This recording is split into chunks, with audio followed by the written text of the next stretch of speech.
Hello नमस्ते। आज फेरि स्वागत छ हाम्रो दोस्रो भ्लगमा। आज हामी चाहिँ घुमफिर गऱ्यौँ र घुमफिर गरिसकेका छौँ र दोस्रो भ्लग हो यो, हाम्रो दोस्रो भाग पनि हो। र यो भ्लगमा हामीले मुसे, काठमाडौँमा रहेको मुसेलाई, समृद्धि पहाडलाई पनि एकदमै मिस गरेका छौँ। र यसमा चाहिँ हामीले के छ भने हामी घुमेर सकिसकेपछि आज चाहिँ तपाईँहरूलाई चाहिँ टिकाको चाहिँ देखाउने भनेका छौँ। हामी चाहिँ मामा घर गएका छौँ। यो हाम्रो मामा घरमा पुगेका छौँ। यो ठ्याक्कै यो मामा घर हाम्रो कहाँनिर छ भने नेपाल टेलिकमको ठ्याक्कै तलपट्टि हाम्रो मामा घर छ। मामा हुनुहुन्न, दाई हुनुहुन्छ। दाईले चाहिँ दाई र भाउजूको हातबाट टिका लाउने भनेर मामा घर आएका छौँ। र हाम्रो पिन्टोसले यो के देखेछ, यो हेर्नु, सिङ, यो भेडोको सिङ उसलाई चाहिँ साह्रै मन पऱ्यो। भेडो यस्तरी टाउकोमा हुन्छ बाबा भनेर मैले चाहिँ देखाइराखेको थियो मलाई। यो सँगसँगै यतातिर फेरि सम्भवीले फेरि सानो एउटा मुनिलाई देखिने, उनले सानो मुनिलाई देखिसकेपछि उनलाई साह्रै मन पऱ्यो। त्यो मुनिलाई उनले समातिन्, माया गरिन्, दुवैजनाले खेले त्यो मुनिसँग। र यो सँगसँगै अनि हामी चाहिँ भित्र गयौँ र माइजू हुनुहुन्छ उहाँ हाम्रो। माइजूको हातबाट चाहिँ टिका लाउने भनेर चाहिँ हामीहरू आयौँ। उहाँले, माइजू चाहिँ लामो समयदेखि बिरामी हुनुहुन्छ र माइजूसँग आशीर्वाद लिने, टिका थाप्ने भनेर हामी मामाघर गएका छौँ।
माइजूको टिका लगाइसकेपछि यो बाहिरको दृश्य हो। मामा घरबाट तल घटाल डुटीको देखिने दृश्य पनि देखाएको छु। र यसरी माथि हामी फेरि दाईसँग टिका लगाउन आएका छौँ। बुवाको माइती पनि हुनुहुन्छ, उहाँहरू माइती घर भएको हुनाले दाईले टिका लगाउनु भएको छ। र दाई र भाउजू दुवैजनाले चाहिँ टिका लगाएको अबको भिडियोमा तपाईँहरूलाई हामी देखाउन गइरहेका छौँ।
त्यो मामा घरबाट टिका लगाएपछि हामी अर्को मामा घर गएका छौँ।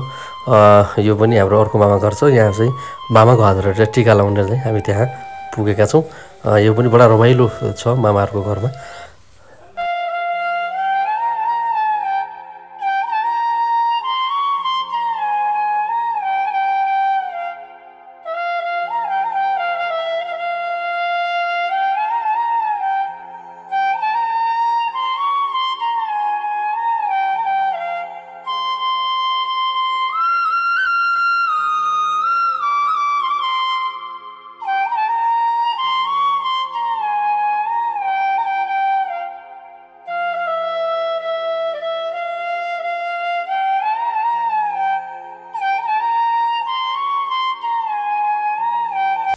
यो सँगै मामा घरको टिकाटालो कार्यक्रम पनि समापन भइसकेको छ।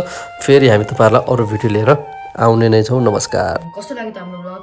यस्तै ब्लग हामी आज ल्याउने छौँ र प्लिज हामीलाई सब्सक्राइब र च्यानललाई सब्सक्राइब गरिदिनु होला। र प्लिज म यति भन्न चाहन्छु कि हामी कति मेहनत गर्छु यो के अरे एउटा युट्युब च्यानल बनाउन यति मेहनत लाग्छ नि गाइज। हजुरलाई त यो एक बटन दाब्नलाई 1 मिनट नै 1 सेकेन्ड लाग्छ। हामीले यो एउटा भिडियो बनाउन पुरा के अरे 20 30 40 मिनट लाग्छ। म यति हात जोडेर यति भन्न चाहन्छु कि हजुर लाइकलाई सब्सक्राइब च्यानललाई गरिदिनु होला। धन्यवाद।